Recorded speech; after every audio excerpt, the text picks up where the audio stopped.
Pagi-pagi dapat pertanyaan yang diajukan ke saya, bagaimana mendapatkan kembali Timur Timur balik masuk dalam payung Indonesia? Oke, saya senang pertanyaan seperti ini. Pasti saya jawab dan urai, tapi nggak ada niatan mau pamer dengan penguasa sekarang dengan mengatakan tuh saya punya grand plan. Kamu ada nggak? Yang pasti akan dijawab olehnya, kamu boleh-boleh aja punya grand plan, tapi nggak ada rakyat yang percaya Sontoloyo. Rakyat tetap pilih saya, itu artinya saya lebih benar. Ya nggak apa-apa juga sih, namanya juga orang punya pengaruh dan dapat mandat rakyat. Sementara saya kan pemimpi, boro-boro dapat kepercayaan, peluang aja nggak ada. Begini cara ambil Timur Timur kembali, pastinya tidak pakai jalur hard power seperti yang dilakukan Australia dengan mengatasnamakan UNAMED di PBB dulu, pancing dengan konflik horizontal, masuk peacekeeping, lalu diadakan referendum mau lepas dari Indonesia atau masih mau bergabung dengan Indonesia. Hasilnya 70% ingin lepas dari Indonesia, lalu berdirilah negara Timor Leste. Itu peran Australia gede banget, 80% barangkali. Bos UNAMED namanya Robert Kingsley sekarang jadi penasihat pertahanan Perdana Menteri Australia, jago geostrategik. Timor Timur salah satu prestasinya. Setelah itu sedot aset Timor Timur berupa cadangan gas alam di celah timur yang berjumlah 10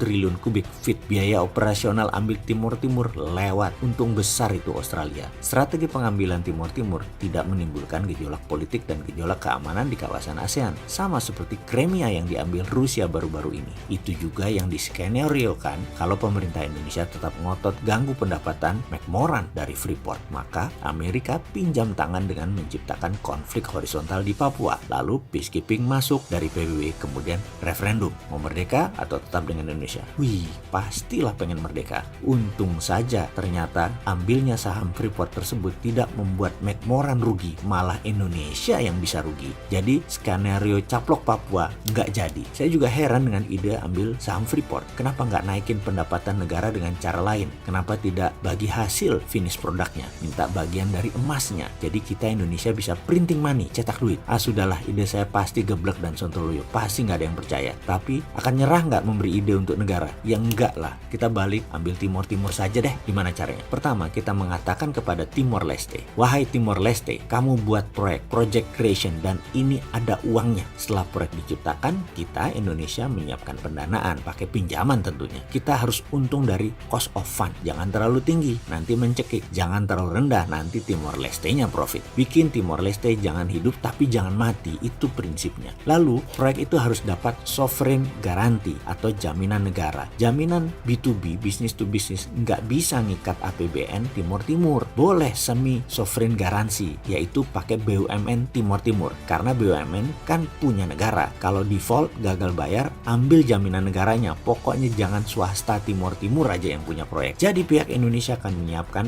pinjaman, permesinan, tenaga kerja, konstruksi, operation, dan maintenance. Pastikan profit harus pihak Indonesia dulu yang ambil. Proyek harus di stretch, ditarik panjang, harus multi-year, bikin sampai 20 tahun kalau perlu pengembaliannya. Jangan 5 tahun balik modal, supaya Timor Timur kekunci terus. Jadi begitu proyek jalan, maka Timor Leste akan mulai kita ambil uangnya. Pertama, bunga pinjaman, kedua, pokok pinjaman, ketiga, profitnya, keempat, biaya rutin perbaikan dan pemeliharaan, kelima, tenaga kerja operasionalnya, keenam, jangan lupa asuransinya, harus asuransi Indonesia. Pokoknya sampai residual derivatif, barang sisa kecil-kecil, ambilin semua. Timor Timur pokoknya hanya pemanfaatan jalanannya saja. Misalnya dengan pembangunan jalan tol, industri di sana seperti pariwisata maju, nggak apa-apa. Pokoknya jangan di proyek yang kita bangun mereka dapat untungnya. Kita tahu bahwa membangun infrastruktur lama hasilnya, dan itu penting. Timor Timur harus bangun sarana dulu kira-kira 4-5 tahun jalan, kita nikmatinlah 5 tahun awal setelah itu. Juga ketika sudah jalan kita lebih menikmati lagi. Tapi kalau tidak jalan atau proyek itu merugi,